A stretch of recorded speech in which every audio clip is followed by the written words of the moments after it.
There are some nights that I will just eat like a bag of popcorn or have popcorn for dinner.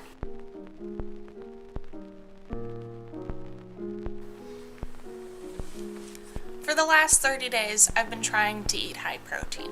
By high protein, I mean about 1 gram of protein per pound of my body weight, which is kind of high. Not like too crazy high because it's still within sort of a normal range, but it is relatively high considering that the low end of protein, or like sort of the recommended daily protein, is closer to like 54 grams of protein, and I'm getting over 100, or at least attempting.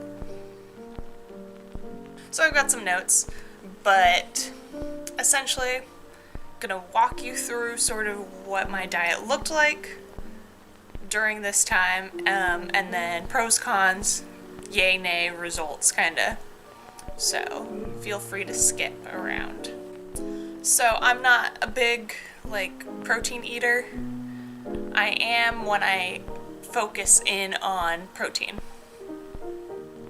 I was vegetarian for 7 years, and during that time, like, I learned easily, I can live off of solely carbs pretty much.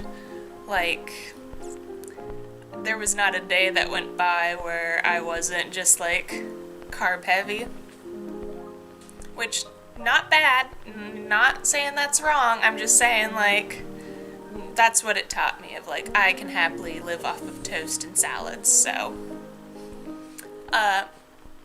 first off, I had to use a lot of protein shakes, which neither good nor bad. My ideal, optimal one that I like is the Gold Standard Whey.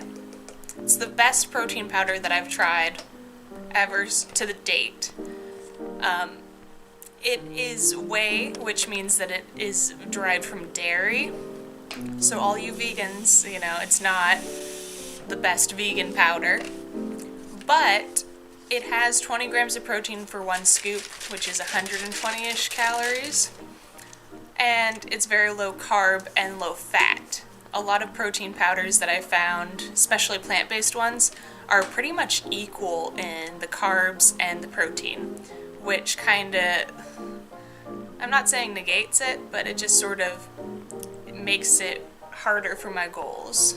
My goal is higher protein, not maintaining carbs.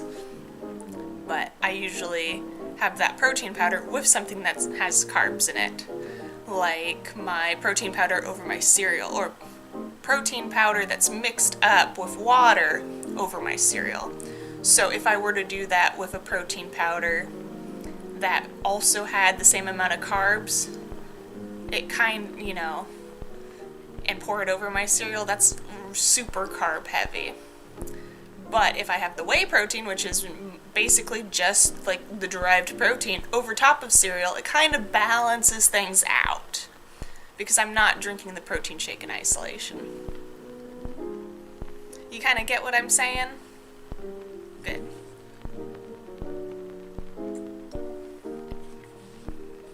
So, lots of protein shakes were involved because I am not naturally drawn to high protein meals.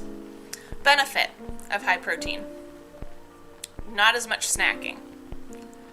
It's hard to snack when you're full, unless it's emotional, and in which case my snacking decreased, but also my joy regarding meals decreased.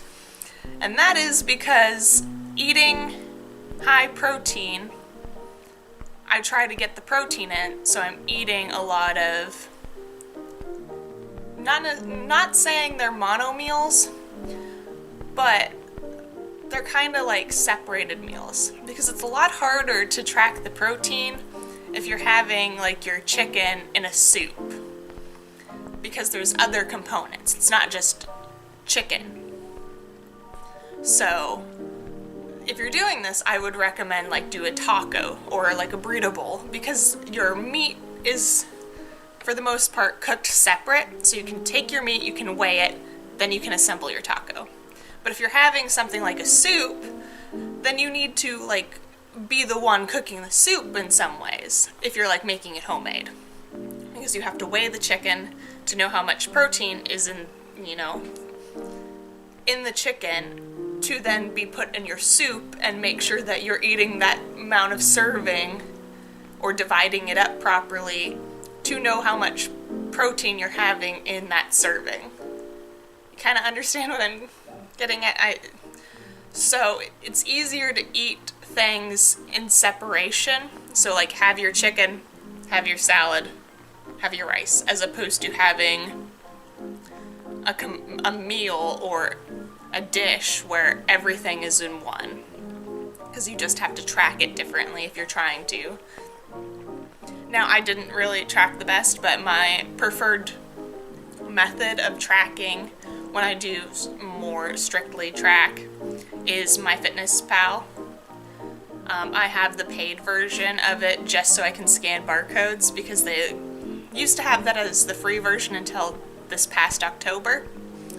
So I'm not the best at tracking. I wasn't strict about tracking this time. I have been strict about tracking in the past, and that's how I lost about 20 pounds.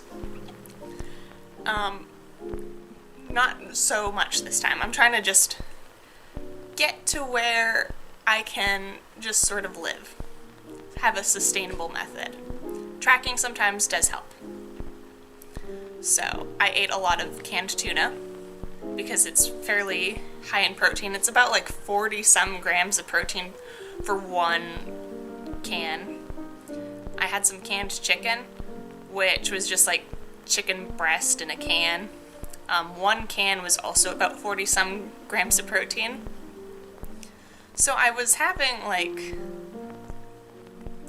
tuna or chicken, and basically draining and dumping a can of that, and then weighing out like either my mayo or like my barbecue sauce into that, and then eating that kind of in isolation, because that's like super easy.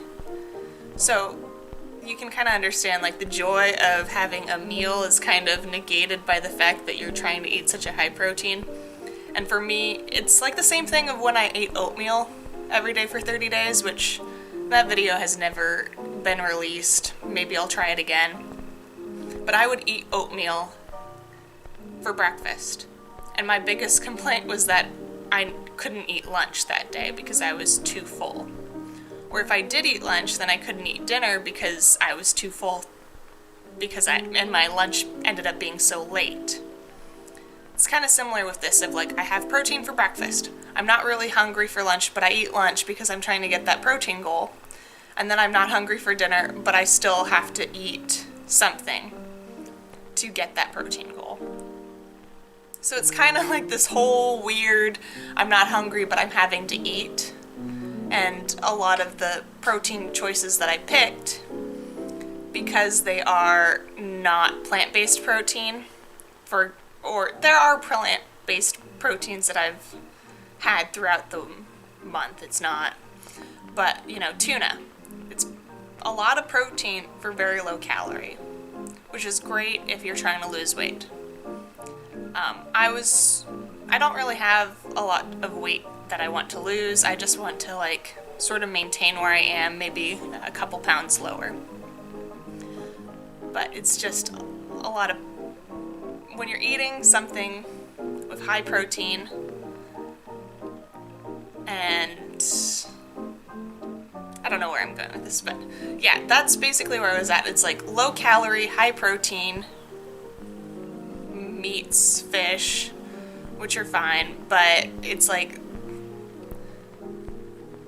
hard to eat other things, which is great if you're dieting, but that's not necessarily where I'm at. So I think that's kind of interesting. So yeah, eating a lot of tuna, a lot of protein shakes, a lot of cottage cheese, which I kind of ran out of cottage cheese and had to eat yogurt, which yogurt is not my favorite, especially in the quantity that you have to eat to get sort of a higher protein, because it's like 10 grams of protein per cup, so you have to eat like 2 cups to get 20 grams of protein, and then a protein shake on top of that to get about 40 grams of protein, for which is like my 3 meal a day like goal. So yeah, kind of sickening, but yeah, that's sort of where that is at. Then pro con, I kind of went over it. My biggest con is that it's hard to eat sometimes unless you're eating things in isolation. It's hard to enjoy it because you're eating things in isolation and then you're not hungry for things that you emotionally want to eat. Like, for example, there are some nights that I will just eat like a bag of popcorn or have popcorn for dinner. I can't do that if I'm trying to meet my protein goals. So emotionally, I would like popcorn, but I'm eating chicken and then I'm not hungry to have popcorn. So, that emotional satisfaction is not quite there as much. Not necessarily saying it's a bad thing, but it's kind of like, oh, I wish I could have some popcorn. I can't. Or I don't feel like I should because I'm trying to meet this arbitrary goal I set myself.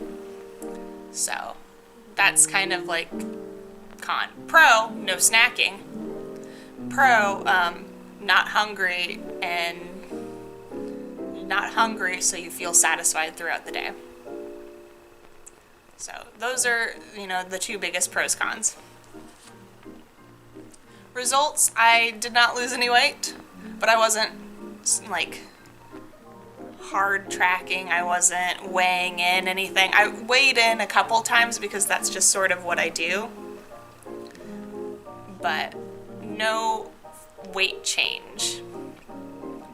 But that's just me, and I wasn't, strict about it. If I was strict about things, then I probably would have lost weight considering my hunger cues. But that's just sort of where things are at. I did not lose weight. I did order, a measuring tape that connects to my phone. It's not here yet, but I ordered one of those measuring tapes because I like to sew, and I think that it would be good to be able to measure myself without as much assistance, because with a standard measuring tape, you kind of need someone else there to help hold it and check. So I'm getting one of those, it'll connect to my phone, and then I'm thinking next time that I try one of these things, like maybe I should do OMAD for a week or whatever.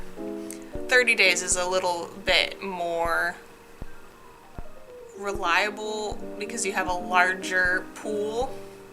But maybe I'll do a couple week long challenges. Then I can measure and be like, oh, my weight hasn't changed, but my measurements have. Something along those lines. Let me know what you think about that. So I'd say that this is sort of like a but that's a lot of my challenges that I've done of I could continue this for some length of in death. I could continue this somewhat indefinitely, but it's kind of difficult. So I'm probably not going to continue. I'm going to continue trying to be high protein. I might continue trying to include more protein in my general diet, but not necessarily the 100-gram plus protein. I'm not a bodybuilder. I don't necessarily need that. But having higher protein meals would definitely help, like it has with snacking. My biggest thing that I realize, especially when I go into the office to work, is that I will eat my lunch out of boredom. I'll be like, it's 11, might as well eat my lunch, because, there's nothing really to do. Not to say that, I don't have enough work, but it's just I get to a point where it's I've finished up most of my work for the day, and I'm like, well, I might as well just eat my lunch because I'm bored. Which high protein kind of negates that a little bit, because it's I'm not really hungry for my lunch, but also boredom, I seek out food, which is something to do, but I only I pack a lunch, so it's I have limited food to eat, and what I did pack is high protein. So, it's interesting of I learned that I will eat out of boredom specifically when I'm in the office. When I work from home, I don't feel the need to eat lunch so early. Part of that might be because I don't really eat breakfast before I go to work. So, make that of what you will. I'd say, yeah, this is just, if you want to really challenge yourself and feel like you don't want any snacks or anything, maybe try high protein. It would be interesting to try getting high protein on a vegan diet. At least when I was vegetarian, I definitely did not get anywhere near this amount of protein. And I find it difficult even as someone who eats meat and chicken and fish now. It's kind of hard. Unless, yeah, like a whole can of tuna is a lot. It's not like a crazy amount, but it feels like a lot when you're eating it semi-regularly. So, yeah, I hope you like this video. What would you like me to try out next? I've decided that my goal is not necessarily glow up, not necessarily self-improvement, it's life improvement. Like, what can I do to make my life as long and as quality as possible? And I've decided, like, incorporating more workouts, decluttering, and eating better. So I want to find something that is sustainable, that I can keep going on. Like Jane Fonda. Jane Fonda apparently still does her workouts from the 80s and still eats the same. Like, she hit 30 and decided nutrition needed to be a consideration and has just sort of eaten the same and worked out the same ever since. And she's like 84, 85, so I want to like find my thing that I can sustain and have that long, happy life.